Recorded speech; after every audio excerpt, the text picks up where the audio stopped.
মুহররম আর মিলাদুন নবীর মাস আসিলে ঈমানদার আর মুনাফিকদের পরিচয় মিলে। ঠিক না ঠিক? মুহররম আর মিলাদুন নবীর মাস আসিলে ঈমানদার আর মুনাফিকদের পরিচয় মিলে। হায়রে ঈমানদাররা আশুরার মাহফিল সাজাইছে, হায়রে ঈমানদাররা আশুরার মাহফিল সাজাইছে। আজ ঈমানদারের কলিজাতে আঘাত লেগেছে, বলেন ঈমানদারের কলিজাতে আঘাত লেগেছে।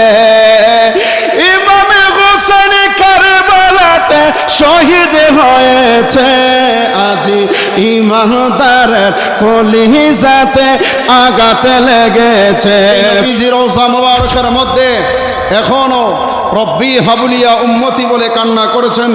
ওই নূর নবীজির উপর আমরা প্রত্যেকে দুরুদ সালাম পাঠ করি, আমরা প্রত্যেকে জবান খুলে পড়ি সাল্লাল্লাহু আলাইহি ওয়াসাল্লাম।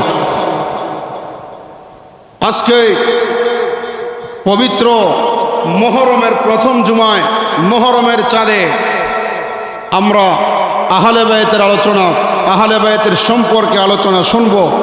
আল্লাহ পাক যেন কবুল করেন। প্রত্যেকে জবান খুলে পড়েন আমিন। কারবালার মাস ঈমানদার মুসলমানের চেতনার মাস। কথা বলেন ঠিক না ঠিক? কারণ এই কারবালার থেকে শিক্ষা হয়েছে। কারবালার শিক্ষা হচ্ছে নামাজের শিক্ষা, কারবালার শিক্ষা হচ্ছে পর্দার শিক্ষা, কারবালার শিক্ষা হচ্ছে ঈমান তাজার শিক্ষা। ইমামে হুসাইন প্রমাণ দিতে সক্ষম হয়েছে এজিদি মুসলমানের কাছে মাথা নত করা যাবে না।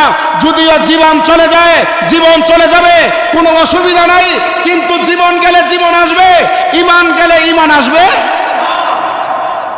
পরিষ্কার কথা। এই মুহররম মাস আসলে আমাদের মতো কিছু শরীয়তের মৌলবী আছে, মসজিদের দরজা তালা লাগানো। তোমার কথা কোন আছে না নাই? অথচ আল্লাহর নবী বলেছে, হুসাইন তোমাকে কারবালার ময়দানে শহীদ করে দিবে। এই কারবালার ময়দানে তোমার যতটা ফোঁটা রক্ত পড়বে, আমি নবীজি বইলা গেলাম, কাল কিয়ামতের ময়দানে আমার কোটি কোটি উম্মতের জন্য নাজাতের উসিলা হয়ে যাবে। সুবহানাল্লাহ। এখন এই মুহররম মাস আসলে বোঝা যায় কোনটা হুসাইনি মুসলমান, কোনটা এজিদি মুসলমান। কথা বলেন ঠিক না ঠিক? মুহররম আর মিলাদুন নবীর মাস আসিলে ঈমানদার আর মুনাফিকদের পরিচয় মিলে। ঠিক না ঠিক? মুহররম আর মিলাদুন নবীর মাস আসিলে ঈমানদার আর মুনাফিকদের পরিচয় মিলে। হায়রে ঈমানদাররা আশুরার মাহফিল সাজাইছে, হায়রে ঈমানদাররা আশুরার মাহফিল সাজাইছে। আজ ঈমানদারের কলিজাতে আঘাত লেগেছে, বলেন ঈমানদারের কলিজাতে আঘাত লেগেছে। ইমামে হোসেন কারবালাতে শহীদ হয়েছে, আজ ঈমানদারের কলিজাতে আঘাত লেগেছে। প্রত্যেকে জবান খুলে পড়েন ঠিক না ঠিক? যেই কারণে আমার যুবক ভাইরা, আমার মুরব্বী আব্বুজিরা গভীর মনোযোগ দেওয়া রাখবে। আমার আল্লাহ রাব্বুল আলামিন দুনিয়ার জমিনে মানুষ সৃষ্টি করার পরে, মানুষ সৃষ্টি করার আগে আল্লাহ পাক জিন্নাত সৃষ্টি করেছেন। 18,000 মাখলুকাতের মধ্যে আল্লাহ পাক মানুষ সৃষ্টি করার পরে আল্লাহর নবী সাল্লাল্লাহু আলাইহি ওয়াসাল্লাম স্পষ্ট করে ঘোষণা করে দিল, ও মায়ের আল্লাহ, দয়ার আল্লাহ, আপনারা বান্দারা আমার নবীকে ভালোবাসবে, আপনার বান্দারা আমি নবীকে মহব্বত করবে। ইয়া রাসূলুল্লাহ, ইয়া হাবিবাল্লাহ, নবী গো আমি আপনার কাছে জানতে চাই, আমার তো আহলে বায়াত আহলে আওলাদ আছে, জোরে বলেন সুবহানাল্লাহ। সালাতুন ইয়া রাসূল,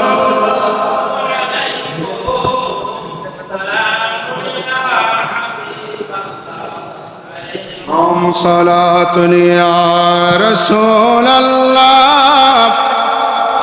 সালামুন ইয়া। গভীর মনোযোগ দেওয়া লাগবে। যেই কারণে আল্লাহ রাব্বুল আলামিন কুরআনুল কারীমের মধ্যে স্পষ্ট করে ঘোষণা করে দিলেন, বিসমিল্লাহির রহমানির রহিম। সুবহানাল্লাহ। কুল লা আসআলুকুম আলাইহি আজরান ইল্লাল মাওয়াদ্দাতা ফিল কুরবা।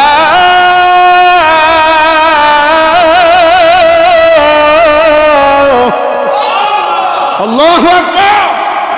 যেই কারণে আল্লাহ রাব্বুল আলামিন ডাক দিয়া বলে, কুল, হে নবী আপনি বলে দেন, লা আসআলুকুম, আমি আল্লাহ রাব্বুল আলামিন নাজিল করেছি। সুবহানাল্লাহ।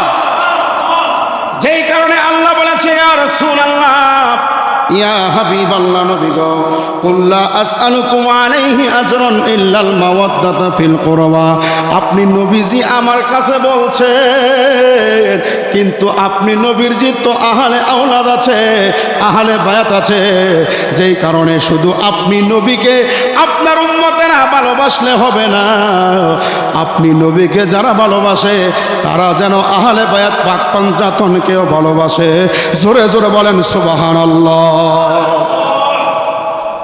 আমরা পাক পাঞ্জাতন বিশ্বাস করিনি, বাজান করিনিও। আহলে বায়াত পাক পাঞ্জাতনকে বিশ্বাস করি, আমরা মানি। কারণ এই আহলে বায়াত পাক পাঞ্জাতন যারা আছেন, তারা কাল কিয়ামতের ময়দানে আমাদের সুপারিশের জন্য জান্নাতের গেটে দাঁড়িয়ে থাকবেন। জোরে বলেন সুবহানাল্লাহ। যেই কারণে আল্লাহ রাব্বুল আলামিন ডাক দিয়া কয়, ইয়া রাসূলুল্লাহ, ইয়া হাবিবাল্লাহ, নবী গো, যদি আপনি নবীকে ভালোবাসার পরে আপনার আহলে বায়াতকে পাক পাঞ্জাতনকে যারা ভালো না বাসে, যারা পাক পাঞ্জাতনকে বিশ্বাস না করে, তাদেরকে বলা হয় খারিজি। কি বলা হয়? খারিজি। কি বলা হয়? আপনি একটু কষ্ট করে জবাব দিবেন, আমার সাথে রাগ করছেন নাকি? তাদেরকে বলা হয় খারিজি। শুধু তাই নয়, আমাদের মতো কিছু সুন্নি জমাতের মানুষ আছে, বেশি আহলে বায়াতকে ভালোবাসা দেখাইতে যাইয়া সাহাবাই কেরামকে ভালোবাসে না। এইদের নাম হচ্ছে শিয়া। কি? আমরা সুন্নি মুসলমান, খারিজিও না, শিয়াও না, আমরা আহলে সুন্নাত ওয়াল জামাত। সুবহানাল্লাহ। আমরা নবীকেও মানি, আহলে বায়াত পাক পাঞ্জাতনকেও মানি, সাহাবাই কেরামকেও মানি। কথা কোন ঠিক না বেঠে? সেই জন্য আল্লাহ রাব্বুল আলামিন ডাক দিয়া কয়, ইয়া রাসূলুল্লাহ, ইয়া হাবিবাল্লাহ, নবী গো, এই আয়াতের দলিলের ঘোষণা প্রমাণ করা হলো, যদি আপনি নবীকে ভালোবাসতে চায়, আপনার উম্মতেরা যেন আহলে বায়াত পাক পাঞ্জাতনকে ভালোবাসে। এই জন্য আমি আল্লাহ রাব্বুল আলামিন কুরআনুল কারীমের মধ্যে আয়াত নাজিল করে দিয়েছি। সেই জন্য আমার বন্ধুরা, আমার প্রমাণ করার বন্ধুরা, ইমামে হুসাইন রাদিয়াল্লাহু তাআলা আনহু, খাতুনে জান্নাত মা ফাতেমা রাদিয়াল্লাহু তাআলা আনহা নামাজ অবস্থার মধ্যে ছিল। ইমামে হুসাইনের নানা আপনার আমার নবীজি মসজিদে নববীর মধ্যে নামাজ অবস্থায়, মসজিদে নববীর মধ্যে নামাজ অবস্থার মধ্যে যাইয়া সাজদার মধ্যে নবীজি, ইমামে হুসাইন যাইয়া নবীজির কাঁধের মধ্যে উইঠা বইসা গেলেন। সুবহানাল্লাহ। কোন না কোন? ইয়া রাসূলুল্লাহ, ইয়া হাবিবাল্লাহ, নবী গো, নবীজি সাজদা মুবারকের মধ্যে ইমামে হুসাইন রাদিয়াল্লাহু তাআলা আনহু নবীজির কাঁধ মোবারকের মধ্যে যাইয়া পিঠ মোবারকে বইসা গেলেন। নবীজি সেজদা অবস্থায় আল্লাহ ডাক দিয়া কই ইয়া রাসূলুল্লাহ ইয়া হাবিবাল্লাহ, নবী গো, ও মায়ার নবীজি, দয়াল নবীজি, আপনি সেজদা থেকে মাথা উঠায়েন না। আপনি যদি সেজদা থেকে মাথা উঠান, ইমামে হুসাইন রাদিয়াল্লাহু তাআলা আনহু নিচের মধ্যে পইরা যাইব। নিচের মধ্যে যদি পইরা যায়, আমি আল্লাহ রাব্বুল আলামিন দুনিয়ার জমিনে, এই দুনিয়ার জমিনে কোনো ফসল রাখতাম না, দুনিয়ার জমিনে কোনো গাছপালা বাগান রাখতাম না। জোরে জোরে বলেন সুবহানাল্লাহ। ইয়া রাসূলুল্লাহ ইয়া হাবিবাল্লাহ, নবী আপনি সেজদা থেকে মাথা উঠাইবেন না। ইমামে হুসাইন রাদিয়াল্লাহু তাআলা আনহু বসা, ইমামে হাসাইন রাদিয়াল্লাহু তাআলা আনহু বসা। যেই কারণে কারবালার করুণ কাহিনী আপনাদেরকে 9 মুহররমে শোনাবো।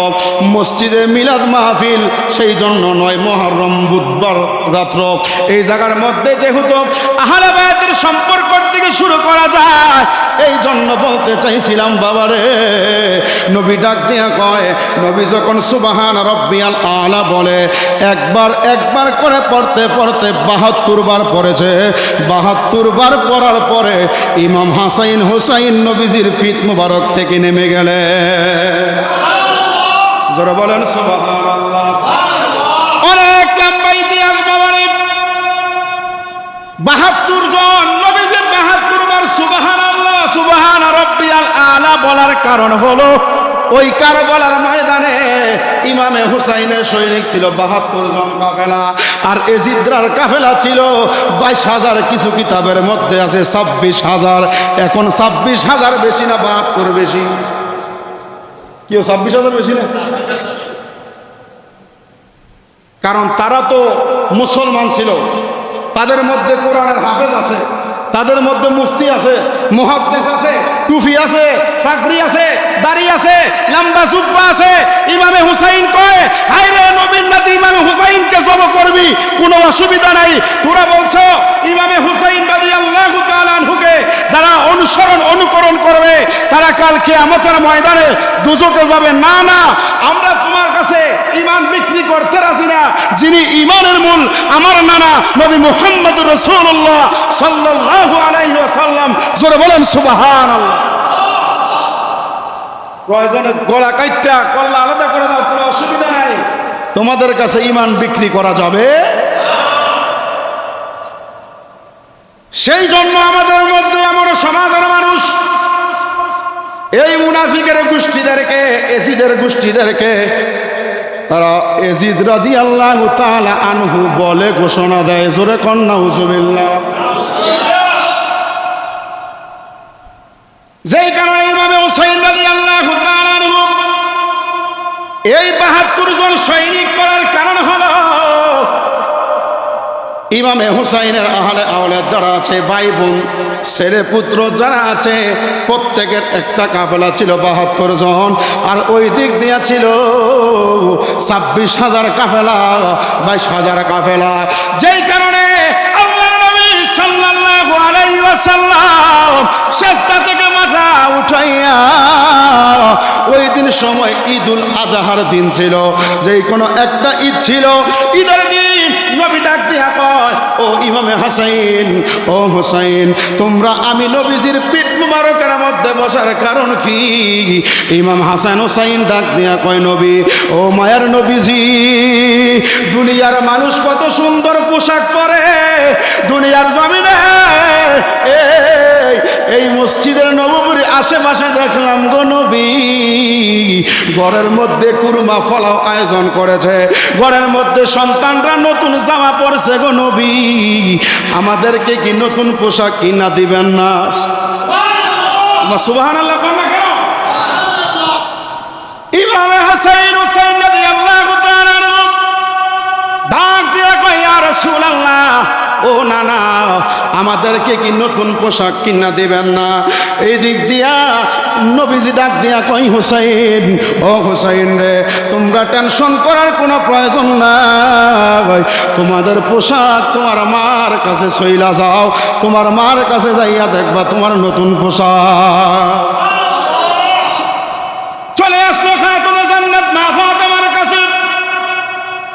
ইমামে হুসাইন রাদিয়াল্লাহু তাআলা আনহু আয়েশা দেখে মা সেজদা অবস্থার মধ্যে, নামাজের মুসল্লার মধ্যে, এই জায়গার মধ্যে মা ফাতেমা সেজদা দিয়া আল্লাহর কাছে কান্দে, আল্লাহ, ও মায়ার আল্লাহ, দয়ার আল্লাহ গো, আজকে ঈদের দিনে দুনিয়ার মানুষ নতুন পোশাক পরে, আল্লাহ, আমি মা হইয়া সন্তানকে পোশাক দিতে পারলাম না, আমার সন্তানদের কাছে কি জবাব দেব?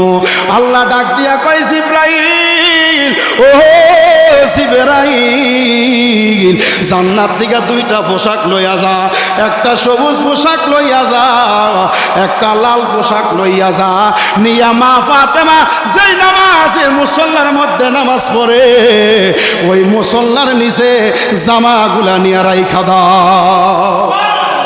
আল্লাহু আকবার। মা ফাতেমা সেজদা থেকে মাথা উঠাইলেন। সেজদা থেকে মাথা উঠানোর পরে নামাজের মুসল্লার নিচে দুইটা জামা, একটা হচ্ছে সবুজ রঙের, আরেকটা হচ্ছে লাল রঙের। দুই ভাই যখন দুইটা পোশাক পরলেন, এক ভাই আরেক ভাইকে বলে, ভাই আপনাদেরকে তো, আপনাকে আজকে দুলার মতো লাগতেছে, জোরে কোন সুবহানাল্লাহ। এক ভাই আরেক ভাইকে বলে, ভাই আপনাকে দুলার মতো লাগে। সেই জন্য এই মোহাব্বত ভালোবাসা দেখাইতে যাইয়া নবীজির কাছে চইলা গেল, ইয়া রাসূলুল্লাহ, ইয়া হাবিবাল্লাহ, নবী গো, জামা চাইছি, জামা পাইলাম। এখন এই বুরাক দিয়া, বুরাকের উপরে সওয়ারি হইয়া মানুষ মক্কাতুল মুকাররমা মদিনাতুল মুনাওয়ারার মধ্যে যায়। ইয়া রাসূলুল্লাহ, ইয়া হাবিবাল্লাহ, নবী গো, আমরা তো এই বুরাকের মধ্যে সওয়ারি হইয়া মদিনা যাইতে চাই। জোরে কোন সুবহানাল্লাহ। নবী ডাক দিয়া কয়, আল্লাহ, ও মায়ার আল্লাহ গো, এই সময়ের মধ্যে বুরাক কোথায় থেকে আনবো? এই জায়গার মধ্যে আল্লাহর নবী ডাক দিয়া কয়, হাসাইন, ও হুসাইন, তোমরা দুটা ভাই আমার পিঠের মধ্যে উঠবা, আমি নবীজি তোমাদেরকে লইয়া যাব, তোমরা আমার পিঠের মধ্যে বৈশা সওয়ারি হইয়া যাইবা। জোরে জোরে বলেন সুবহানাল্লাহ। শুধু তাই নয়, তাই নয়, এই কথা বলার পরে ইমাম হাসান ডাক দিয়া কয়, না না, ও না না, মার কাছে জামা চাইলাম, জামা পাইলাম, বোরাক চাইলাম, আপনি বোরাক প্রস্তুত করালেন। বোরাকের মধ্যে, গোড়ার মধ্যে যে সৈরা, গোড়ার মধ্যে যদি গোড়া আস্তে আস্তে হাঁটে, এখন গোড়ার মধ্যে যে তাবুক দিয়া, লাঠি দিয়া বাড়ি দেয়, গোড়া দৌড়াদৌড়ি করে, জোরে দৌড় দেয়। ইয়া রাসূলুল্লাহ, আমরা কিভাবে বাড়ি দেব? আপনি নবীজি কিভাবে যাইবে? আমার নবী ডাক দিয়া কয়, হাসাইন, হুসাইন রে, তোমরা দুইটা ভাই আমার পিঠের মধ্যে সওয়ারি হইয়া, তোমরা দুইটা ভাইয়ের দুইটা করে চারটা পা আছে, এই চারটা পা দিয়া নবীর পেটের মধ্যে লাথি মারবি, আমি নবীজি জোরে জোরে তোমাদেরকে লইয়া যামু। আরে কত ভালোবাসার ইমাম হাসাইন হুসাইনকে নবীজি। ইমামে হুসাইন ডাক দিয়া কয়, ইয়া রাসূলুল্লাহ, নবী গো, বোরাক পাইলাম, এখন না সব কিছু পাইলাম, এখন লাগাম পাবো কোথায়? ঘোড়ার মধ্যে যে একটা থাম থাকে, এই জায়গার মধ্যে নবী ডাক দিয়া কয়, আমি তো বোরাক না, ঠিক আছে, তোমাদের কোনো অসুবিধা নাই, তোমরা দুটা ভাই কি করবা জানোনি? তোমাদের লাগাম হইয়া যাইব, তোমরা দুটা ভাই দুই মুষ্টি দইরা আমার চুল মোবারকের মধ্যে দইরা রাখবা। জোরে বলেন সুবহানাল্লাহ। চুল মোবারকের মধ্যে দইরা রাখা অবস্থায় তোমাদের লাগাম হয়ে যাইব। এই এই জন্য আল্লাহর নবী সাল্লাল্লাহু আলাইহি ওয়াসাল্লাম 3 রকমের চুল রাখছেন। কয় রকম? নবীজির যখন প্রথম থেকে 17 বছর পর্যন্ত ছোট ছোট চুল ছিল, 17 বছর থেকে যখন নবীজি এই কানপাপড়ি পর্যন্ত রাখলেন, কিন্তু এই যে কানপাপড়ি রাখার পরে এরপরে 40 বছর পর্যন্ত, এইটা হাকিকতের কথা, মারফতের কথা, এই জায়গার মধ্যে নবীজির চুল মুবারক মাজা অবস্থায় ছিল। কিন্তু আম্মাজান আয়েশা সিদ্দিকা রাদিয়াল্লাহু তাআলা আনহা ডাক দিয়া কয়, ইয়া রাসূলুল্লাহ, ইয়া হাবিবাল্লাহ, নবী গো, ও মায়ার নবীজি, আপনি আপনার শরীরের দিকে এক নজর নিছেননি, আপনার শরীরের দিকে আপনি দেখছেননি। নবী ডাক দিয়া কয়, আয়েশা কেন? পচাইয়া দেখেন আপনার চুল মুবারক কোথায় যাইয়া পয়রা লইল। নবী ডাক দিয়া কয়, আয়েশা রে, ও আয়েশা, আমি নবীজির চুল মোবারক এই মাজার মধ্যে যেহেতু পয়রা গেছে গো, দুনিয়ার জমিনে ক্যালেন্ডারের মধ্যে নবী চুল মোবারক দেননি, কেউ দেন না। এই দুনিয়ার জমিনে আপনারা যখন স্টিকার কিনেন, ঘরের মধ্যে বড় বড় ক্যালেন্ডার লাগান, নবীজির চুল মোবারক বড় বড় দেখেননি? তোমার দেখছেন না কোনোদিন? এই জন্য নবী ডাক দিয়া কয়, আয়েশা রে, আমি নবীজি যখন রিয়াজতে ছিলাম, রিয়াজতে, তখনকার কালীন আমি কোনো কিছুটার মধ্যে অ্যাক্টিভ ছিলাম না। তখন আমার নবীজির এই জায়গার মধ্যে চুল যখন চলে আসলো, এই জায়গার মধ্যে চুল পড়ার সাথে সাথে ইমামে হুসাইন রাদিয়াল্লাহু তাআলা আনহু ওই জায়গার মধ্যে নবীজির চুল মুবারক ধরার সাথে সাথে নবী ডাক দিয়া কয়, চুল মুবারক ধরার কারণে তোমাদের লাগাম হয়ে যায়। জোরে জোরে বলেন সুবহানাল্লাহ।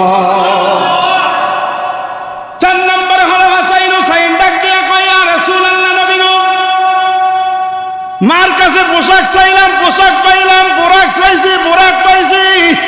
আপনার এই বোরাক যে চলে, যেই কারণে শিবা থাকে, এই জায়গার মধ্যে আপনি নবীজি কইরা দিলেন, লাগাম চাইছি, লাগাম দিয়া দিলেন।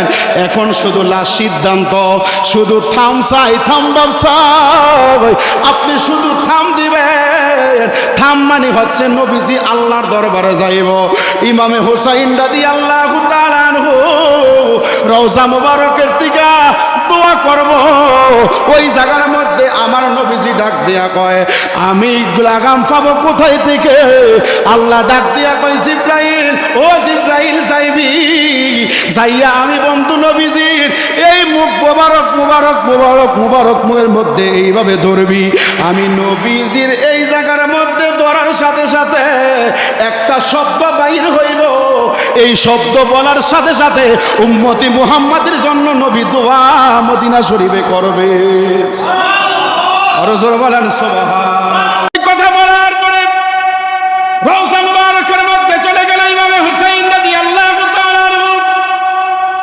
ইমামে হুসাইন রাদিয়াল্লাহু তাআলা আনহু নবীজির পিঠ মুবারক থেকে নামলেন।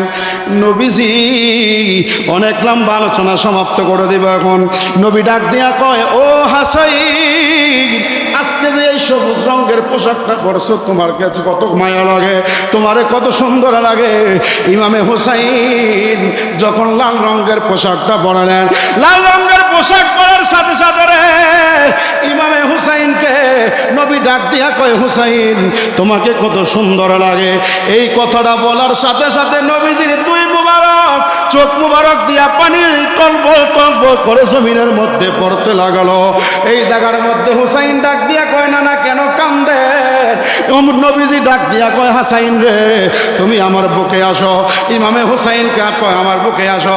হাসাইনকে বুকে লইয়া চোখের পানি সাইরা দিয়া নবী ডাক দিয়া কয়, হাসাইন, আজকে যে এই পোশাকটা তুমি পরছো হাসাইন। এই কথা বলার পরে নবীজি হাসাইনের ঠোঁটের মধ্যে চুমা লাগাইলেন। ইমামে হাসাইনকে ডাক দিয়া কয়, ও নাতি, এই ঠোঁটের মধ্যে চুমা দেওয়ার কারণ কি জানোনি? এই বেঈমানের গোষ্ঠীরা তোমার মুখ দিয়া বিষ পান কইরা দিব। আল্লাহু আকবার বলেন। ইমামে হুসাইন ডাক দিয়া কয়, না না, ও নানা ভাই, আপনি হাসাইনের টুট মোবারকের মধ্যে চুমা দিলেন। ইমামে হুসাইন রে নবী বুকে লইয়া ইমামে হুসাইনের গলার মধ্যে চুমা খাইলেন। ইমামে হুসাইন ডাক দিয়া কয়, ও নানা, আপনাকে আজকের পর থেকে আর নানা কইতাম না, আপনার কানে আপনার কাছে কোনো বিচার পাইলাম না। নানা ডাক দিয়া কয়, হুসাইন রে, কেন তোর গলার মধ্যে চুমা দিছি জানোস নি? এই কারবালার ময়দানে গলার মধ্যে জিদারা ছুরি চালাইয়া দিব। আল্লাহু আকবার। এই কথা বলার পরে নবীজির চোখের পানি আর ধরে রাখতে পারে না। ইমামে হুসাইন আইসা মার কাছে আইসা বিচার দেয়, মা, আর নবীকে নানা কইতাম না। মা ডাক দিয়া কয়, ফুট কষ্টি কষ্টি, তোরার ঘরের মধ্যে 3 দিন 4 দিন 5 দিন খানা নাই, তোর নানা মাইনছের বাইচে কাজ কইরা তোরার খানা ইন্না খাবাইছে, কেন নানাকে নানা কইয়া ডাক দিতি না? ইমামে হুসাইন ডাক দিয়া কয়, মা, তোমার বাপের কোনো বিচার নাই। বড় ভাইয়ের ঠোঁটের মধ্যে চুমা দিল, আমার গলার মধ্যে চুমা দিল কেন? আমাকে ঠোঁটে চুমা দিল না কেন?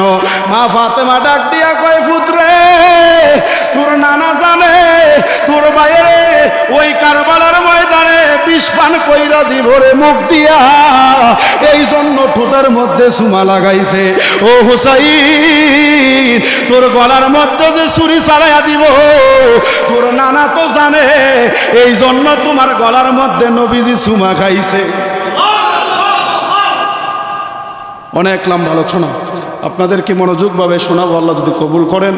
তো আমরা একটু চেষ্টা করি ইমামে হুসাইন রাদিয়াল্লাহু তাআলা আনহুর এই মুহররমের ছাদে ইমামে হুসাইন আহলে বাইত পাক পঞ্চায়েতনের নামে যারা মিলাদ মাহফিল করেন, তাবারুকের আয়োজন করেন, ইমাম হুসাইন ডাক দিয়া কয়, আমার স্মরণে যারা মিলাদ মাহফিলের আয়োজন করে, কাল কিয়ামতের ময়দানে আমি হুসাইন তাদের জন্য সুপারিশের জন্য ওয়াজিব হয়ে যাবে। সুবহানাল্লাহ।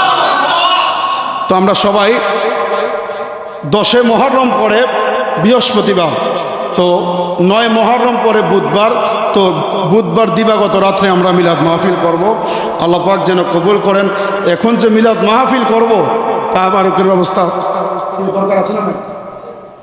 তো আমরা সবাই সহযোগিতা করব, যে যা পারি 500 1000 করে আপনারা সবাই সহযোগিতা করেন, তাবারুকের ব্যবস্থা হয়ে যাবে।